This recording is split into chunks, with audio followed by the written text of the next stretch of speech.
Well, hello, everyone. It is a live show tonight, and we are in the house. As you can see, the house. This is, Life of Worship. And this is Pastor John at Life of Worship Ministries here in Amarillo, Texas. And I am so glad that you are joining us here this evening. And already I see some wonderful, wonderful people popping in there into the chat. My friends and family, Al and Luann, I see you in there. Joe.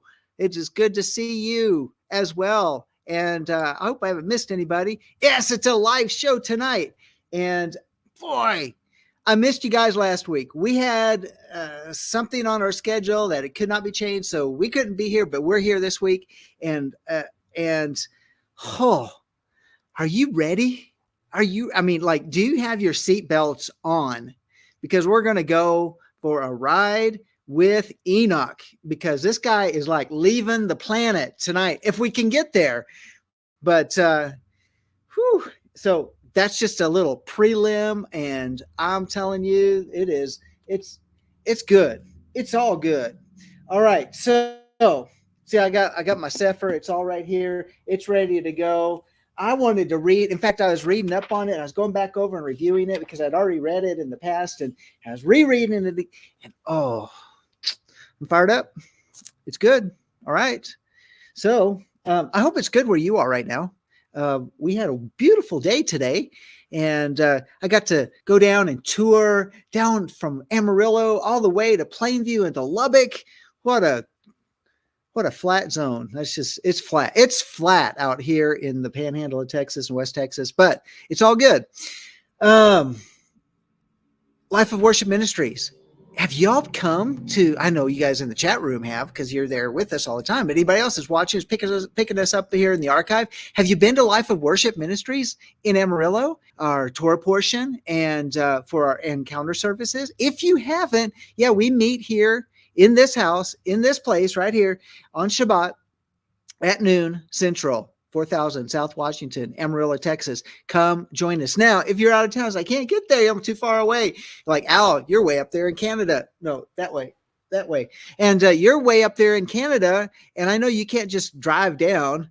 But anybody that's like Al, you're a long distance away, come and be part on the Life of Worship Ministries YouTube channel. So you can be part of the Torah portion, part of the Midrash, part of the conversation going on there in the chat room. We would love to have you and be part of our encounter service. If you missed this past week's encounter service, I'm just going to say, well, then you missed it. And it was off the charts.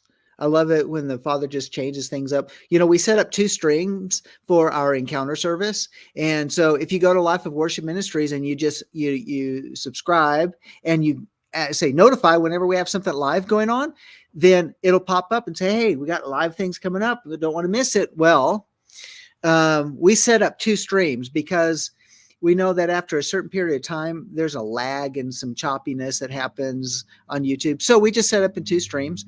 First part's praise, worship ministry. Second part of the encounter service is the message. We didn't get to the message last week. The Holy Spirit, the Ruach HaKodesh, just was powerful in this house, and it was a wonderful time of praise and worship. And you guys joining us online, I hope it was wonderful where you are, but I'm telling you, to be present when the presence of Yah comes and fills the house, it was a river. It was a river flowing from heaven. And I just want to say, it was just totally, totally cool. LOW was on fire. That's what Joe says.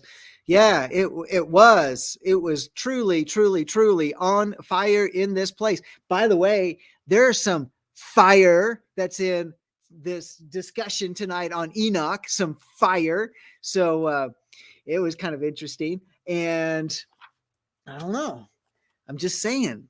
I think the Father's doing some things in the earth. Well, I've always thought that. He's always been doing something in the earth. But it's so great, when you and us and you all can all join together with that and just be in his presence together. That's the beautiful thing. Enoch goes into the presence of the Most High. Yeah. And so we're going to get there. I was like, okay, Okay, Pastor John, don't be so long-winded. I want to get there. Well, the journey, that's part of the process, is the journey as well. So just saying, just saying. Okay. I know Linda and Luann that y'all, we miss you, and y'all just come back. Just tell James that we're moving back. We're going back to Amarillo. That's the way you do. We're just going to go back. We're going to go back to the east. Besides, you're getting closer to the land as you go east. You know that, right? No, I'm just kidding. Just kidding. I love you guys. We missed you. We miss you a lot, and sure love being able to see you when last time we saw you at Sukkot. So, all right, we've been going through Enoch. Do you realize that this little book that seems like this extraordinary book, how many times have you heard people say, well, what about Enoch? And what about this thing? And he walked with God and he didn't die. So is he one of the witnesses or come back? You know, I just say it's very interesting, and he could be one of the witnesses, but if he's not, I bet you one of the witnesses that may be in his stead, or, you know, if he's not, it will be just as impressive. But I'm going to tell you this, he's pretty impressive before Yahweh. And I'll tell you what, it's all cool. I will say, yeah, Joe, we live on flatlands and now are living upon rolling hills. Yeah, it's beautiful. There's so many different parts of the United States are just beautiful. Parts of Canada, it's just awesome, breathtaking.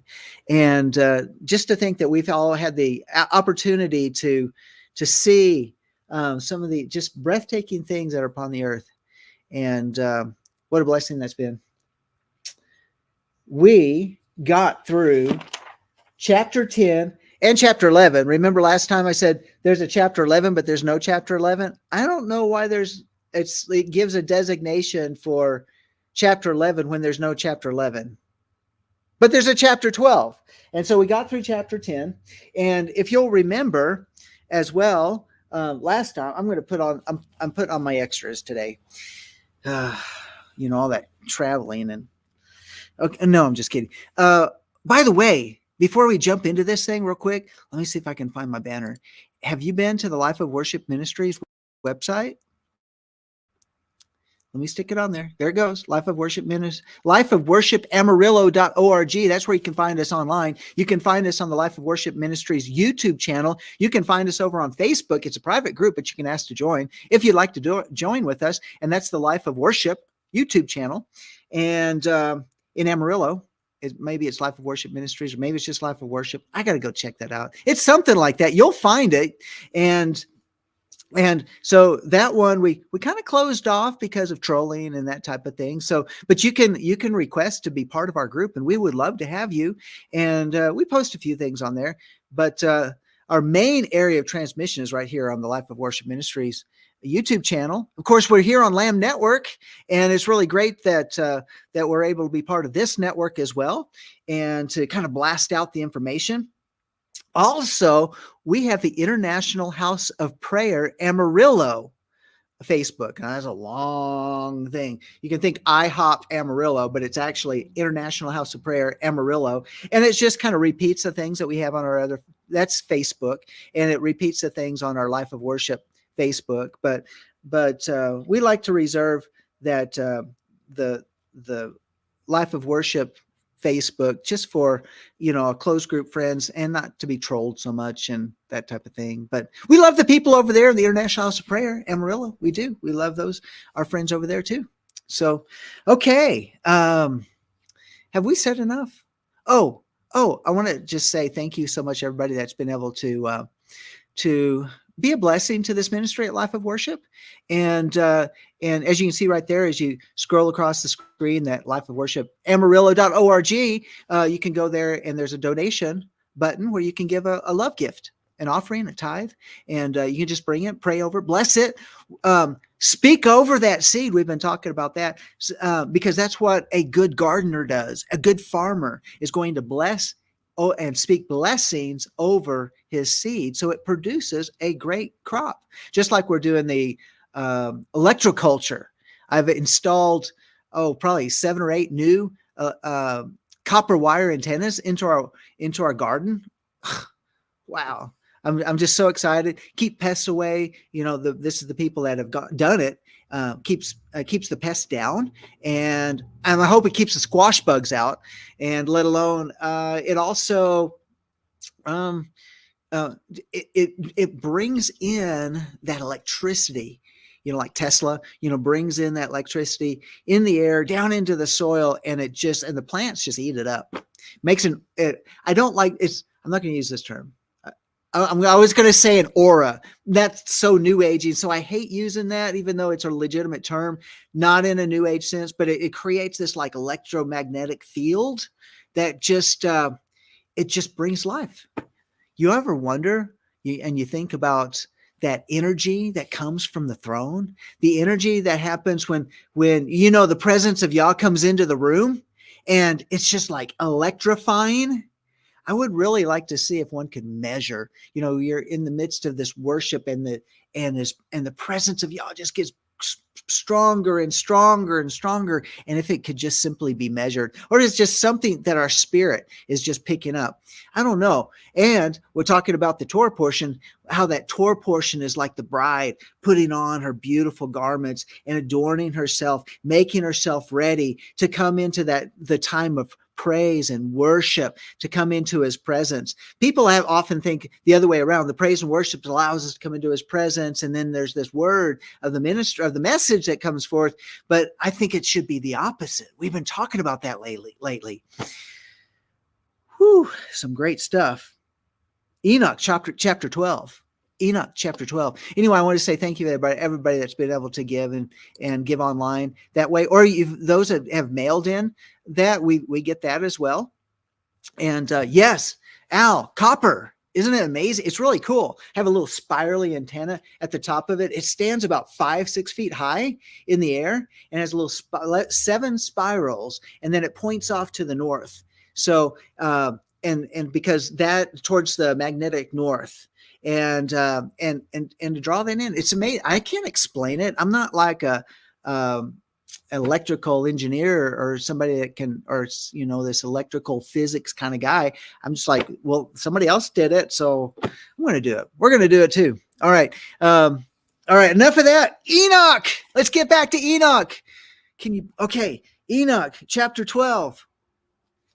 All right. So some use the really short ones, but I like the really tall ones because I want to pull in as much as possible. Someone used like a 10 or 12 foot one, and I use a 12 gauge copper wire. Just wrap it around I'm using a bamboo pole. You can use bamboo, or you can use dowel rods or something. Just make sure it's, good and long.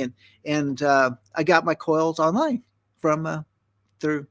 Well, I hate to say it, but I did get it through Amazon because it was actually pretty inexpensive that way.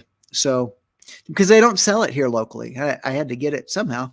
Okay, so we're gonna pick up in Enoch chapter 12, and just a real quick reminder. What did we talk about last time? Well, we just talked about last time how these assignments were given out to the archangels, and then how like Michael was given this assignment to announce the crimes of Samyaza, and to the others who were with Samyaza, and saying, look, dude, bad things are coming, judgment's coming, and every evil work will be destroyed.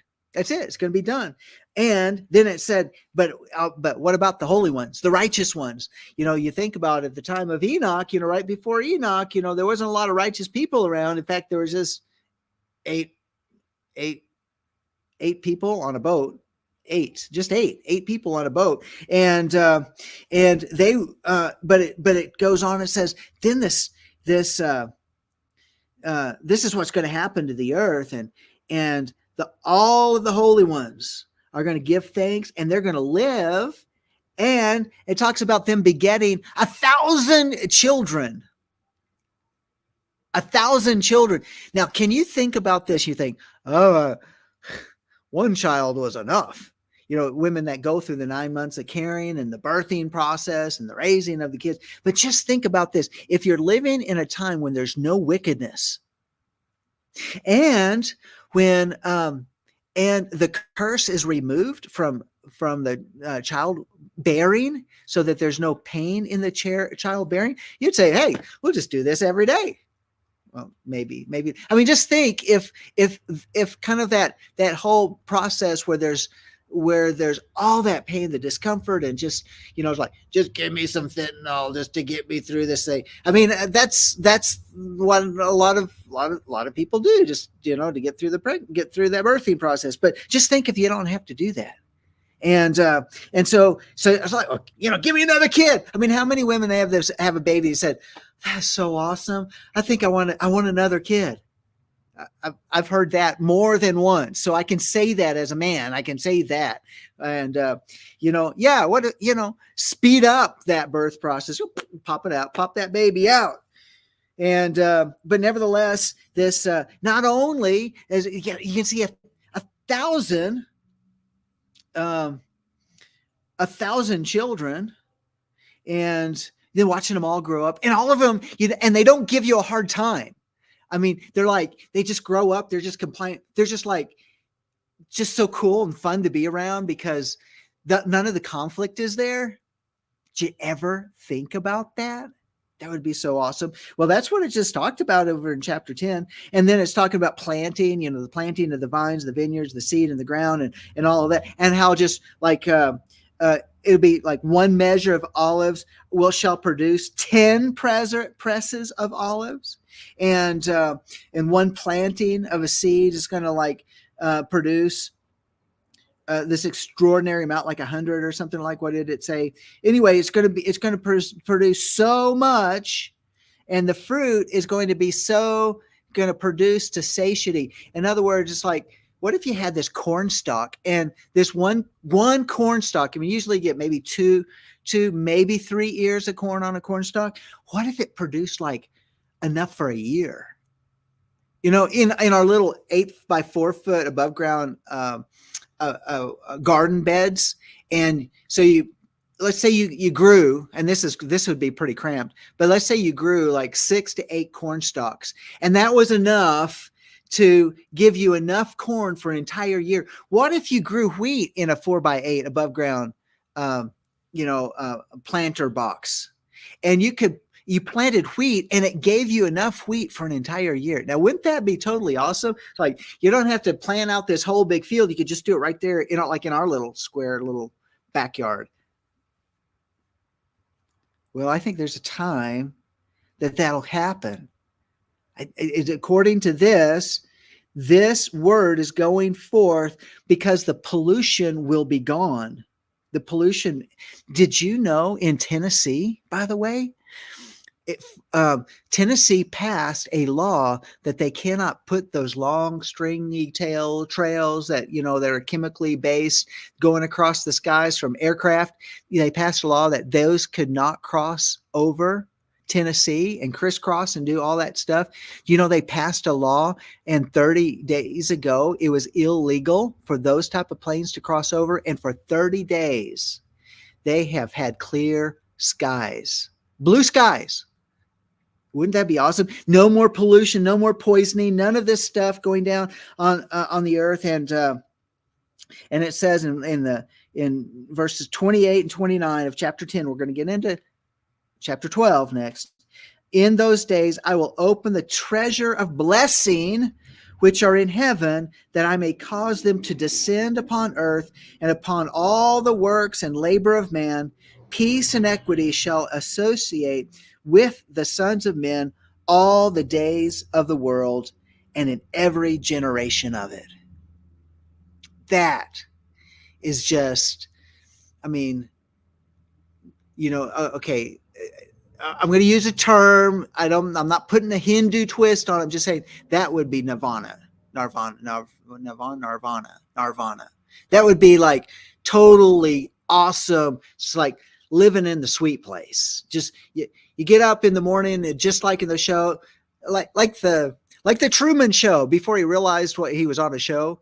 And he gets up in the morning and everything's cool. And he opens up the front door to go get his milk or get his paper. And there's all the people. Hey, Truman, good morning. It's a blessed day. Sunshine, just beautiful every day. Just a perfect day. Sometimes we have like here in the Panhandle, we just like it's either windy or it's windy. It's either a windy day or it's a windy day, and so then every once in a while in between you get these nice beautiful calm days, and it's like, oh, if it wasn't for the windy days and the windy days, those calm days would just be like mundane and wouldn't be just so loved. But just to think that you could get up every morning and open up the front door and still love it as if it was the first day of no wind, just totally beautiful, 70 degrees, just the birds chirping okay, you know what I'm saying. All right, so going on, that is what was pronounced in chapter 10. When wickedness is removed, the pollution is gone, the corruption is gone, and then the true meaning, what the garden is restored. All right, let's go to chapter 12. Before all these, Hanok, that's Enoch, was concealed. Before all these, Hanok was concealed. He was concealed. He was like hidden away. Nor did any one of the sons of men know where he was concealed, where he had been, and what had happened. He was wholly engaged with the holy ones and with the watchers in his days. So we have this distinguishing that's going on. All right. Yeah, the wind and the dust slid. But we did get that. Wouldn't miss that at all. So it says that Enoch really had, so nobody on earth really knew where he was at, because where he hung out was really special. And, we've talked about this in talking about how the people of the way, right? Do you know when I say the people of the way? Now we see that in the New Testament, the people of the way. That's what they called themselves. The early Christians were called the people of the way. Well, that wasn't the first time it was ever used, because the people that were of that line of Zadok and those of the priesthood of the Zadokites and those that joined up with them, they called themselves the Yahad, Yahad, Yahad, and they also call themselves the Way. They also call themselves the Nazarenes, right? So they called them themselves by all of those names, and one of the things they said that they were the people of the light, the sons of light, as opposed to the corrupt priesthood that was in Jerusalem, who were the sons of darkness. And so here we see this kind of this pattern where Enoch, he's like, I'm not really going to engage with the people of the earth because I don't really like their corruption. And, I'm going to be up here with these guys, but what did the people of the way like to do?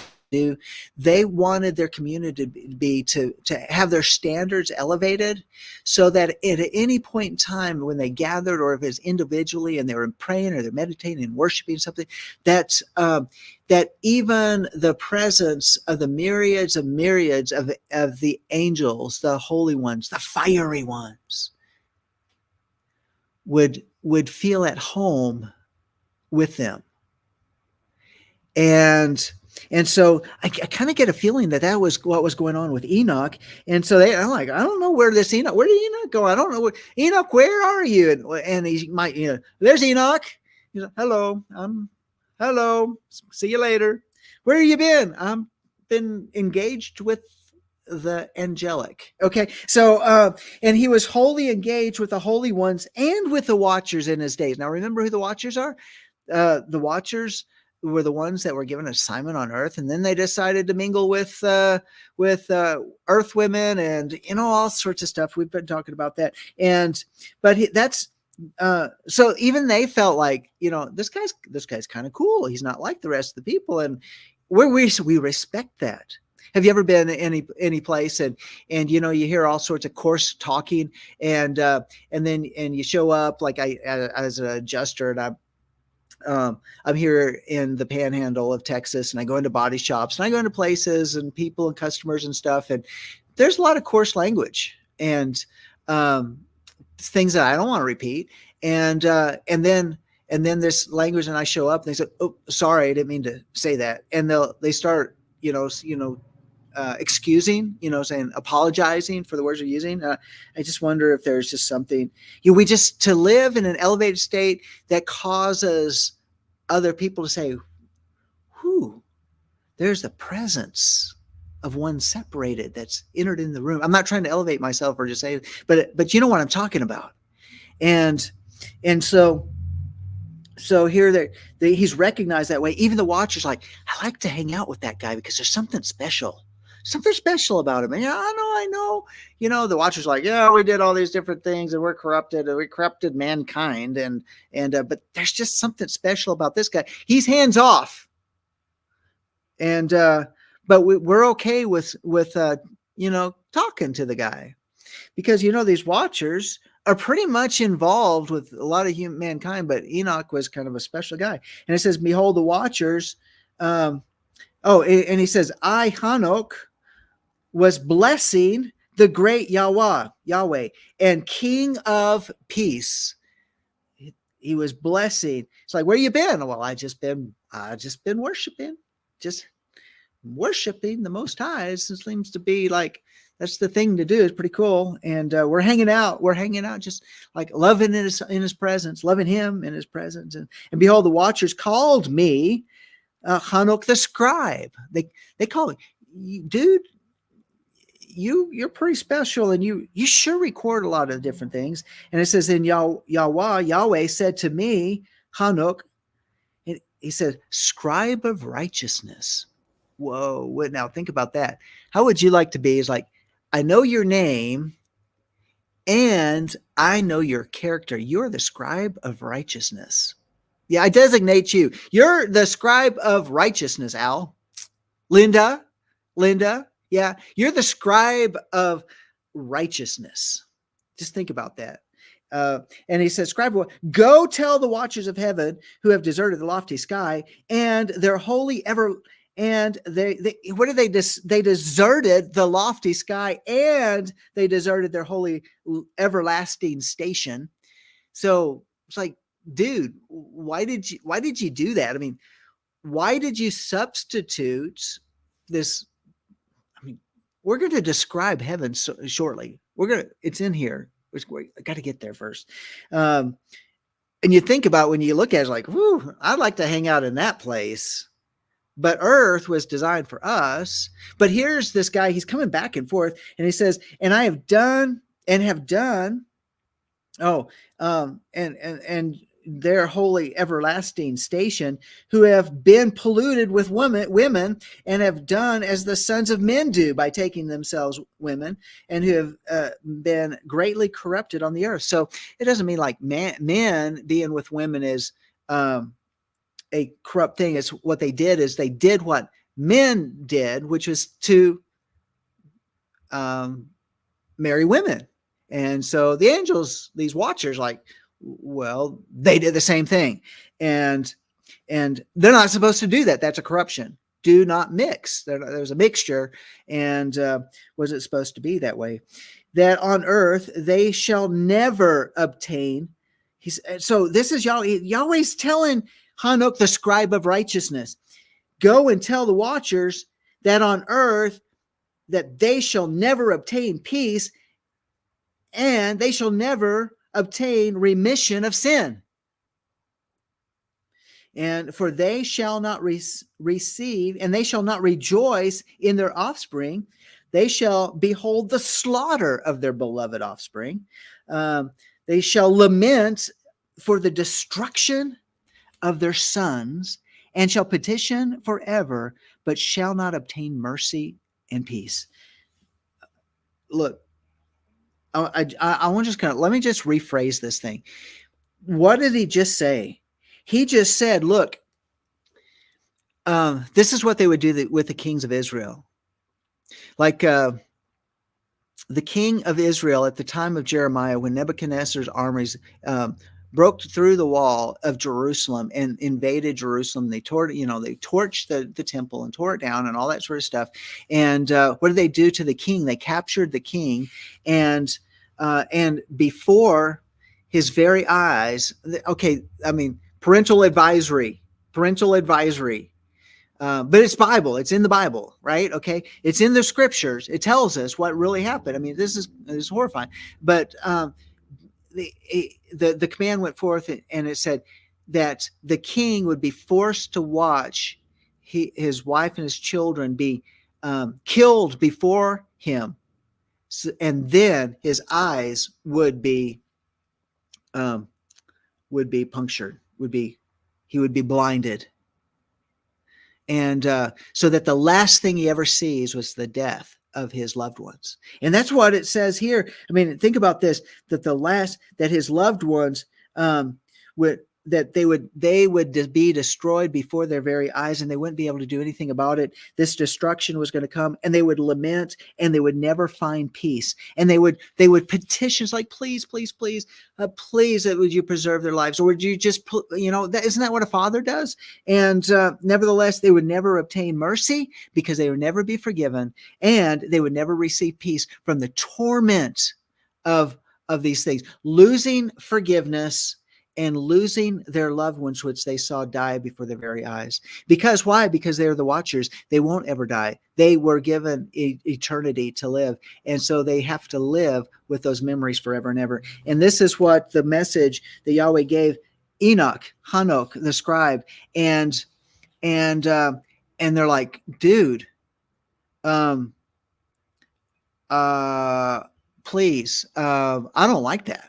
I don't like that idea. So now we're into chapter 13. It says, then Hanok, passing on, said to Azazel. Remember Azazel? Kind of gives you an idea of this Azazel and the connection to the goat, and the goat that carries the burden of the sin out into the wilderness, and then, to die in the wilderness. And so this picture of this, because it's even the picture of even the story of the watchers is told. Right? The story of the watchers is told in the book of Enoch. I mean, ever think about that? So, all right. So you shall not obtain peace. You, Azazel, guess what? Hi, I'm Enoch. No, you know me because we talked before. Okay. I got a message for you. No peace for you. Like the soup Nazi. No soup for you. No. Okay. All right, that's an old Seinfeld thing. All right, so those that are under the age of 50 that never watched Seinfeld. Yeah, that was a Seinfeld episode. The soup Nazi. You shall not obtain the peace. A great sentence has gone forth against you.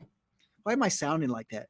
Okay. He shall bind you, neither shall relief, mercy, and supplication be yours, on account of the oppression which you have taught, and on account of every act of blasphemy, tyranny, and sin which you have discovered to the children of men. Okay, in other words, look, dude, you're really bad. I want you to keep in mind this whole idea of oppression. Think about it. We're going to get there. Well, if we can get there today, we'll get there today. But we will bring it up. If it's not this week, it'll be next week, y'all willing. Okay, so it says, so guess what? You're not going to get relief. There's no mercy, and even supplication is not even yours. You cannot even petition the Most High. You can't even try. In fact, you won't even be able to lift up your eyes to heaven any longer, because the shame, the judgment of this shame is now upon you. And on account of the oppression which you taught, and the oppression that you taught, what did he teach? Well, he taught man how to be tyrannical. You ever wonder why, right now, like in the earth right now, how we have such tyranny? I mean, you think, we live in a democracy. Don't destroy or don't touch our democracy. In fact, we're going to silence you so that you don't destroy our democracy. Well, it sounds like your tyranny. You don't want us to destroy your tyranny and your oppression. You want to impose oppression upon me. And by even doing so, you're taking away my free will in order to do this. And this, because it is actually blasphemy to remove one's free will in order to operate in a free will environment, in order to freely love Yah and pronounce his message upon the earth. That is even tyrannical. It is blasphemy against the Most High, who these truths are self-evident. In other words, these are not given by governments, but they are given by Yah himself. And so when we see that upon the earth, where do these messages come from? Why is it being elevated, escalated, put into the public mind? Why is it thrown out there and used against mankind? It's because it is I say demonically inspired, but it's watcher inspired. I mean, how many watchers out there that may not be imprisoned and they've been operating in the earth? They've actually transformed. They look like humans, and they're like, you're really out there. Well, just put it on the shelf. Like they're those advisors whispering those things in the secret places, in the halls of government. It's kind of weird, kind of creepy. Yeah, but still, think about it. Where do these evil things come from? Then departing from him, I spoke to them all together. So Azazel got the first message.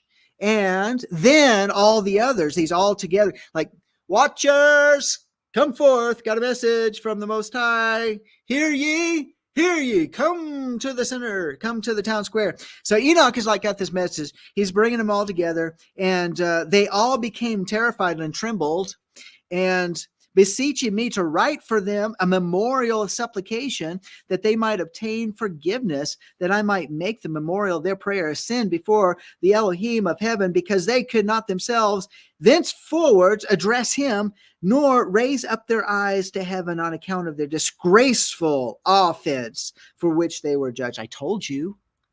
I just gave you a preview earlier. It says, then I wrote a memorial of their prayer and supplications for their the ruachot, for their spirits, ruachot, for everything which they had done for the subject of their entreaty, for they might obtain remission and rest. It's like, okay, because you and I, don't we have compassion? It's like, isn't there some way that there could be forgiveness? Because we know this whole idea, we know forgiveness, we know that mercy and that remission of sins that comes through Yeshua. It's like, I mean, our hearts are really kind of really big, and we want that. I would really say that, I can relate to Enoch. He's like, okay, I'll write it all out. Wouldn't it be really cool, by the way, if they could found that stone that Enoch wrote their petitions, and they found it as an archaeological discovery?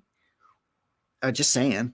Oh, this would be totally awesome to me, but that would be so cool. That would just like put the stamp exclamation and saying, look, Enoch, it's real. It's all, and not that I have to say that this wasn't real, because they found the writings here. I mean, how it's been preserved for us through the generations that we hear. We're reading the story about Enoch, but to find the tablet that he wrote these on, I think that would be totally cool.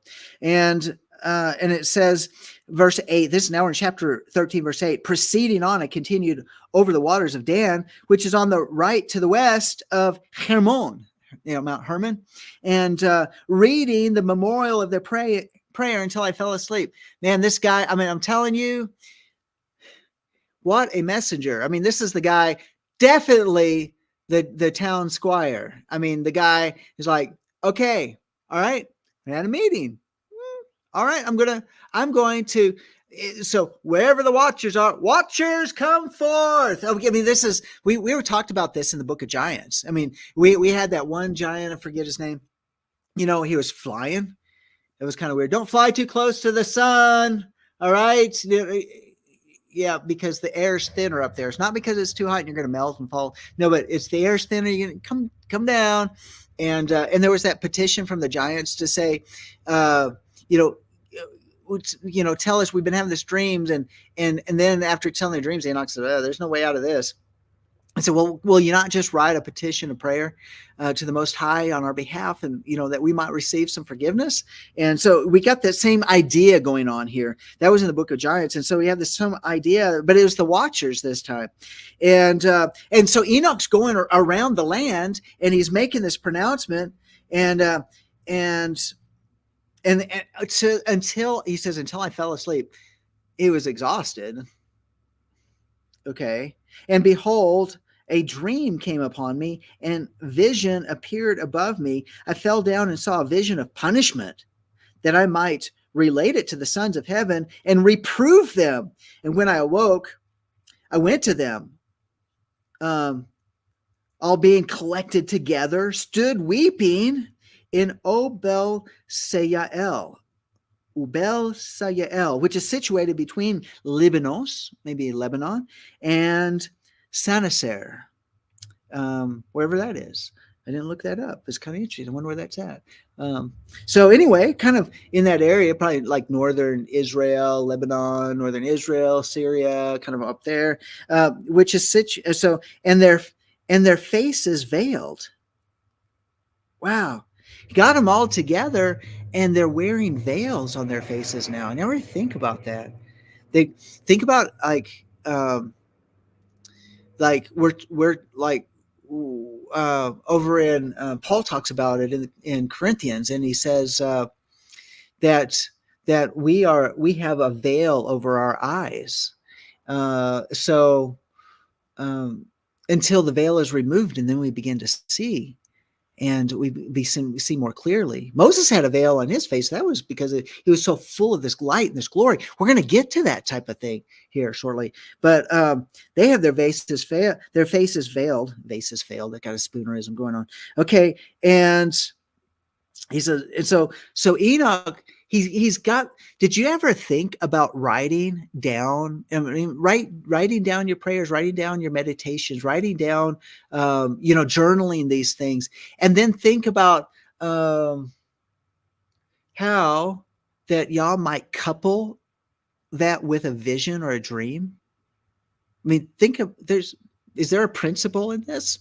I know it's kind of interesting because Enoch was experiencing this because he wrote this thing down, and he's like, I got this prayer, this petition. Everybody listen to what I wrote. This is what I'm petitioning for the Most High for you. And then he gets this vision, and then he said, you guys need to come together. You need to hear this. And then he related in their presence all the visions which I had seen in my dream. And I began to utter these words of righteousness, reproving the watchers of heaven. Dude, guys, here's the word. Here's the Sefer. So here's the writing, the book. I mean, he probably wrote a lot. Can't imagine this. Was it on tablets or papyrus, or I don't know what Enoch wrote on, but nevertheless, I mean, it was probably took some time to write it all down. He began to write them. They were words of righteousness because they came from heaven. And these are the reproof of the watchers who are from eternity. So if one is from eternity, they will always be of eternity. In other words, they will not die. So, I mean, how many years and millennium, never dying. And, but they left their heavenly abode. They left that place. And yet here they are, and they're having to go back and, maybe relive these things that they saw the destruction before their very eyes. And now they're wearing veils. So now that is what they see. So it's kind of interesting. I don't know. All right. So here he goes on. And it says,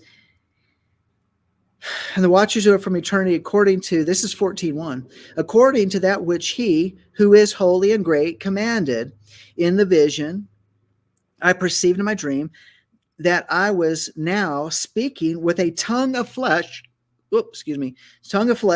and with my breath, which El Elohim has put into my El Elohim, has put into the mouth of men, that they might converse with it. So in other words, he's like, look, now this isn't just like a meditation, ESP, like I'm just speaking to you through my mind, and I kind of think there's a way, there's a communication. It's kind of weird. It's this is really weird. How many different times, like today, today I was like, boy, I need to give Sandi a call. And do you know, within 2 seconds, she called me. And you know how often that happens? It's like, I need to give Sandi a call. And then she calls me. I haven't talked to Sandi. And then she calls me, and I don't even have time to dial. It's like there's this connection, and I don't know what that connection is. I mean, other than it kind of goes outside of our normal way. I mean, I didn't like, hey, Sandi, I'm 6 miles from you. Can you hear me? No. But he's speaking with his own mouth, and but he's speaking with his own breath. So there's a connection now between the physical sound of his voice and this breath. So think about the words of life, these words of truth that are physical words connected with our breath. Do you ever think about our physical words being spirit? I don't know, just a thought, because he says, I understand, and that I might converse with it out of my mouth, so that I might converse, with my mouth, with others, and understand with the heart, as he has created and given to man the power of comprehending, the power of understanding. So has he created and given me the power of reproving the watchers, the offspring of heaven. I have written their petition, and in my vision, it's been shown me that your request will not be granted you as long as the world endures. Now, this is kind of interesting to me. As long as this earth is here, y'all's not going to hear you. Did you ever think, okay, I got some, this is like loaded. Oh my goodness. We're going to just, we need 2 hours. Do we need 2 hours to get through this? I don't want to waste your time, but, and we're just doing this once a week, but think about this. So wait a minute. So when we speak, and there is an anointing because it's connected with our spirit, that's connected with the spirit of Yah. So think about with sobriety. Think about this with the responsibility that we have when we speak with our tongue. Okay, think about that. By the way, everybody give good thumbs up. Go to the Life of Worship YouTube channel, and everybody give a good thumbs up, and like, share, and subscribe before we go. I won't want to forget to do that. Okay, so now, and it says, so he's created me and given me the power of reproving the watchers. Now, who are the watchers? Think about archangels, and you think about over in Ephesians chapter 6, and it talks about the powers and the principalities and the rulers of high places, and think about that as the watchers. Even that those that are not been bound up for eternity, but those are the ones that are still on the earth. And think about how Enoch was given the authority to reprove them. So think about how that authority has to be given by Yah. That we can't just go. I mean, I remember someone who had a vision or a dream, and it was about a preacher on a podium, and like a big on a pedestal type of podium, and he was shaking. I think he was shaking like a hatchet in the heavens, rebuking the archangels and these rulers, the powers of the air, and he did it, and the oppression that came upon him was so heavy, and it was so powerful that he just got beaten down, and you see him becoming weaker and weaker and weaker until he finally collapses on this podium. And because and the word of that was that he was going beyond the boundaries of the authority that Yah has given him. And it really seems to me that there's a connection to this, is that Enoch was given that we should be careful that we're only given authority in the domain that Yah has given us, because if we are not careful, we'll be blindsided and worn out. Okay. And so we get that picture of that here in Enoch chapter 14. That was verse 2. And and he gathers these watchers together. He says, guys, sorry, it's not going to happen. He says, judgment has been passed upon you. Your request, this is verse 3, your request will not be granted you. From this time forward, never shall you ascend into heaven. He has said that on the earth he will bind you as long as the world endures. See, there's that thing again about as long as the world endures. So how long will heaven, and so, we talk about over Revelation about that there'll be a time that heaven and earth will pass away and there'll be a new heaven and earth that's given in it. And you think, well, how long is that? So, but before these things, you shall behold the destruction of your beloved sons. So, okay, there's a repeating what we said earlier. And you shall not possess them, but they shall fall before you by the sword. Neither shall you entreat for them, not for yourselves, but you shall weep and supplicate in silence the words of the Sefer which I wrote. There it is. Y'all wrote it.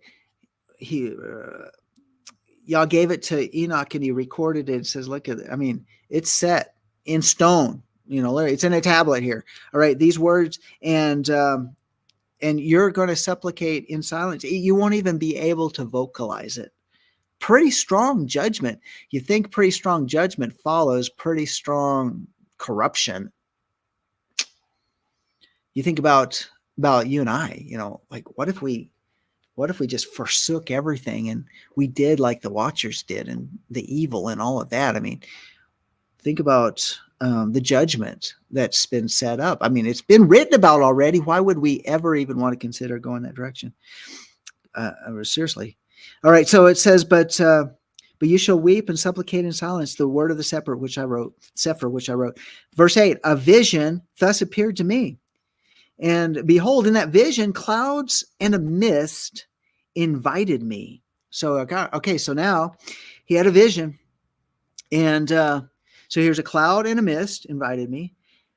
Agitated stars and flashes of lightning impelled me and pressed me forward. So it was like was the lightning behind him? It's like, I don't want to go into those clouds of that mist, but there's lightning kind of like, I don't want to get caught. I don't want to be struck by lightning. So, okay, I'm going forward. While wind in the vision assisted my flight, accelerating my progress. So I'm like moving forward. I remember a time I was really young. I was like maybe kindergarten, just like a wee lad. And as a wee lad, we were all lined up. And it was windy. I was in Illinois, Naperville, Illinois, at Longwood Elementary School. And we were walking, I think we were walking in the building, or maybe we were walking out of the building. But it's windy. You talk about windy in the Panhandle of Texas. It was windy in Illinois. I mean, it's all flat in Illinois. And right, Linda, Luann?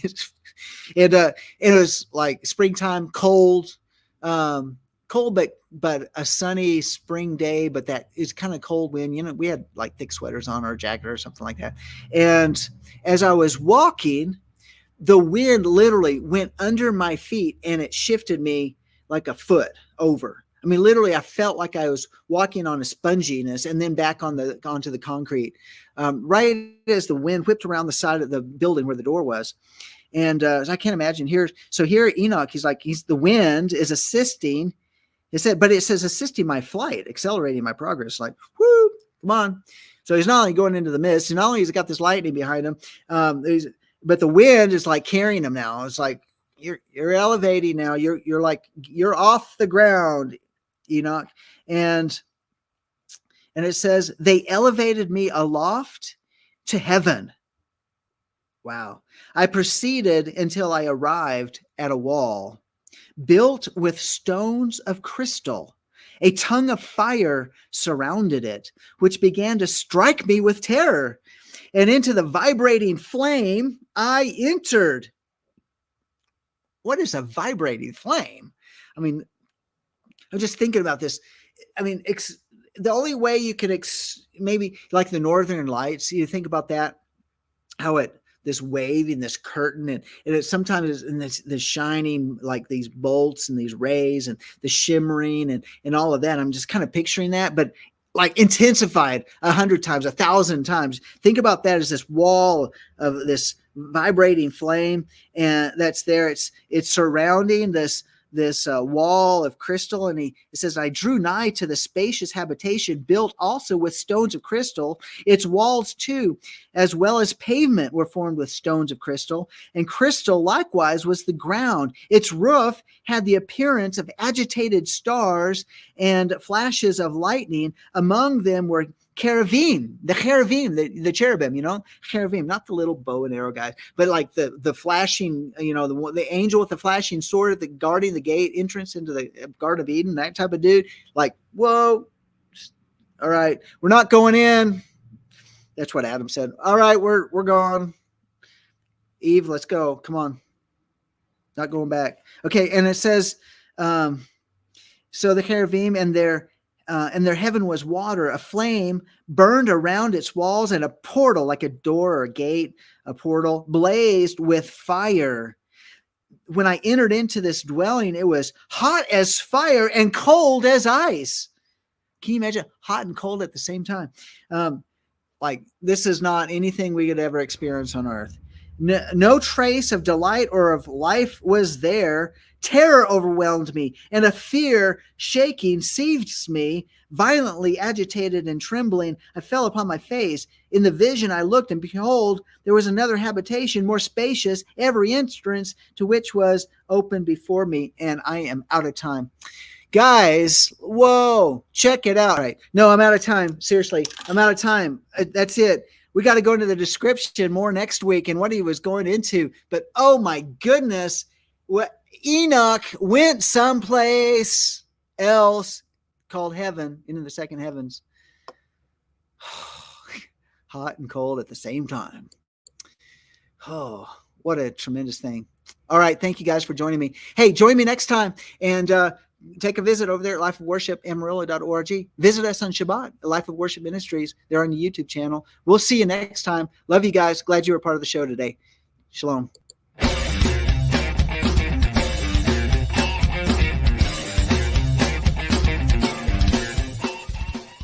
If you missed today's show or want to watch it again or want to tell someone where they can watch this episode, go to lambnetwork.tv where you will find this show and all the other live Lamb show archives in the on-demand section of the website. Thank you for watching, and don't forget to tell someone about the Messianic Lamb Network.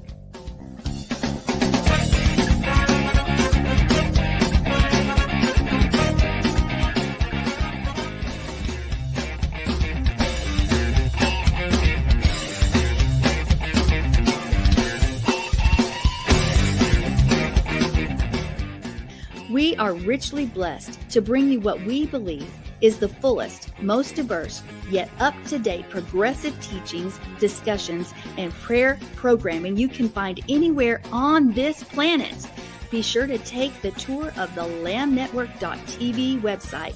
I'm Sandi Craig, thanking you for joining us on the Messianic Lamb Video Network.